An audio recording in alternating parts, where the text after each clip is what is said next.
ഇപ്പോൾ MLA Uma Thomas സ്റ്റേജിൽ നിന്നും വീണതിന്റെ ദൃശ്യങ്ങൾ പുറത്തു വന്നിട്ടുണ്ട്. അപ്പോൾ അത് കാണുമ്പോൾ നമുക്ക് കാണുമ്പോൾ തന്നെ മനസ്സിലാകും എത്രയധികം വളരെ അപകടകരമായ രീതിയിലാണ് സ്റ്റേജ് വെച്ചിരിക്കുന്നത്. സ്റ്റേജിന്റെ അതായത് കസേര ഇട്ടിരിക്കുന്നതും കഴിഞ്ഞിട്ട് സ്റ്റേജിൽ ഓരോ അടി നടക്കാനുള്ള ഇടയില്ല. നമുക്കത് കാണുമ്പോൾ മനസ്സിലാവും.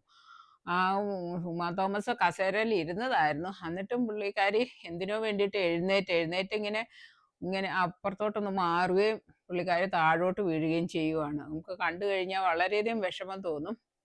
ഇപ്പോഴും ക്രിട്ടിക്കൽ കണ്ടീഷനിൽ തന്നെ തുടരുകയാണ് അവര്. അപ്പോൾ വേദിയിൽ തന്നെ എല്ലാ പ്രമുഖ വ്യക്തികളും ഉണ്ട്. മന്ത്രി സജി ചെറിയാൻ ഉൾപ്പെടെ വളരെയധികം പ്രമുഖ വ്യക്തികൾ, ഇതിന്റെ സംഘാടകര് ഉൾപ്പെടെയുള്ള ആൾക്കാരൊക്കെ അവിടെ ഉണ്ട്.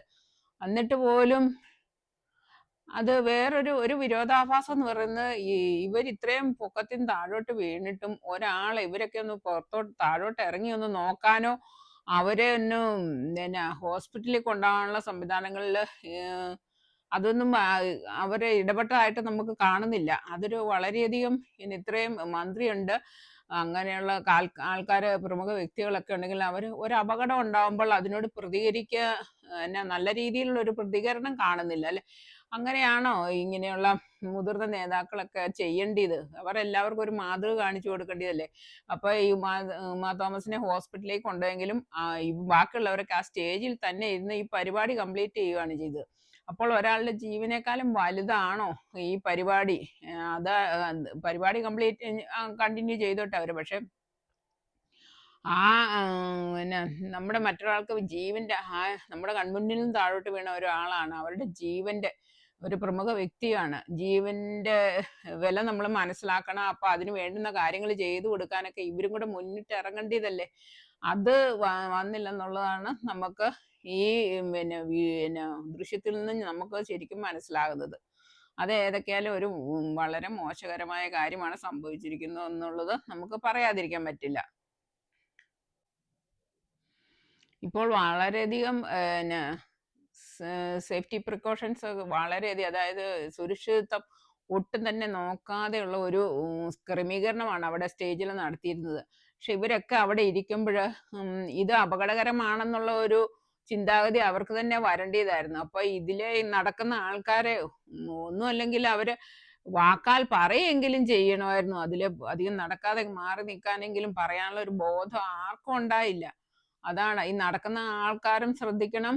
എന്നാൽ അതോ ഒരാളുടെ കയ്യിൽ നിന്ന് ഒരു ശ്രദ്ധ കുറവ് വന്നു കഴിഞ്ഞാൽ മറ്റുള്ളവർ അവരെ ഓർമ്മിപ്പിച്ച് അതുപോലും ശ്രദ്ധിക്കാൻ പറ്റാത്ത ഒരു അവസ്ഥയിൽ അവരാരും അത് ശ്രദ്ധിക്കുന്നില്ല. അവര് അപകടം ഉണ്ടായി കഴിയുമ്പോഴാണ് ഇവരിതിനെ കുറിച്ച് ചിന്തിക്കുന്നത് തന്നെ എന്ന് തോന്നും.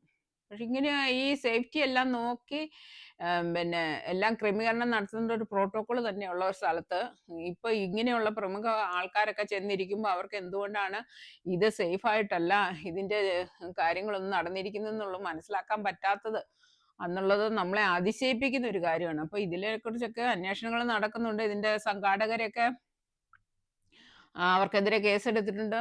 അതിനുള്ള അന്വേഷണ കാര്യങ്ങൾ നടക്കുന്നുണ്ടെന്ന് പറയുന്നുണ്ട്.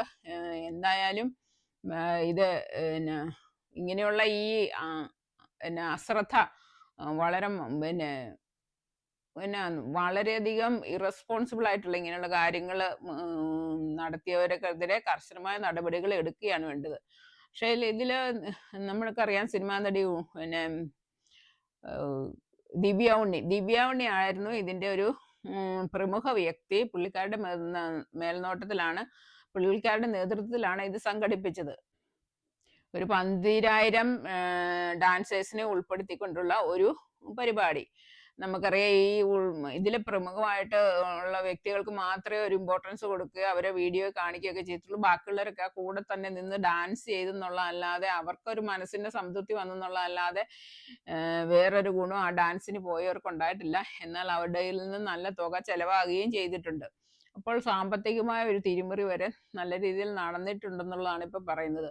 അപ്പൊ ദിവ്യ ഉണ്ണി അമേരിക്കയിൽ സെറ്റിൽഡ് ആയിട്ടുള്ള ഒരാളാണ്. ഈ പരിപാടിയൊക്കെ കഴിഞ്ഞ് ഇന്നിപ്പം ദിവ്യ ഉണ്ണി ഇന്നലെ അമേരിക്കയിലേക്ക് പോവുകയും ചെയ്തു. പുള്ളിക്കാരുടെ പേരിൽ ഒരു കേസോ കാര്യങ്ങളോ ഒന്നും അവരെടുത്തില്ല. അതുകൊണ്ട് പുള്ളിക്കാരി നിരുപാധികം പോവുകയും ചെയ്തു. ഇനിയിപ്പം അമേരിക്കയിൽ ഇരിക്കുന്ന ആളെ ഇവർക്ക് എന്താ ചെയ്യാൻ പറ്റും?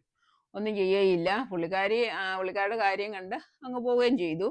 ഇവിടെ ജീവൻ അപകടത്തിലായ ആള് ഇപ്പോഴും ക്രിട്ടിക്കൽ സ്റ്റേജിൽ തന്നെ, അതായത് മരണ മരണ പിന്നെ ആസന്നയായി കിടക്കുകയാണെന്ന് തന്നെ നമുക്ക് പറയാം. ഇപ്പോഴും അപകടനില തരണം ചെയ്തതായിട്ട് അവർ പറയുന്നില്ല, ഇപ്പോഴും വെന്റിലേറ്ററിൽ തന്നെയാണെന്നുള്ളതാണ്.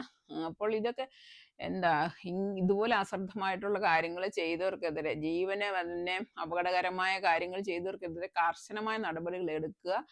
ഇനി മേലാൽ ഇങ്ങനെ ഒരു സംഭവം ഉണ്ടാകാതിരിക്കാനുള്ള രീതിയിലുള്ള മാതൃകാപരമായ പിന്നെ ശിക്ഷാ നടപടികൾ ഈ കേസിന് വേണ്ടി ഇല്ല, ഈ സംഭവത്തിനോടനുബന്ധിച്ച് ഇതിന് ഉത്തരവാദിത്തപ്പെട്ട, ഇതിന് റെസ്പോൺസിബിൾ ആയിട്ടുള്ള ആൾക്കാർക്ക് കർശനമായ ശിക്ഷകൾ നൽകി ഇതൊരു മാതൃകാപരമായ ഒരു നടപടികൾ എടുക്കണമെന്നുള്ളതാണ് ഇപ്പോൾ എൻ്റെ ഒരു വ്യക്തിപരമായ അഭിപ്രായം. അപ്പോൾ ഇത്രയൊക്കെയാണ് ഇന്ന് എനിക്ക് നിങ്ങളോട് പറയാനുള്ളത്. അപ്പോൾ അടുത്ത വീഡിയോയുമായി വരുന്നത് വരെ എല്ലാവർക്കും ബൈ.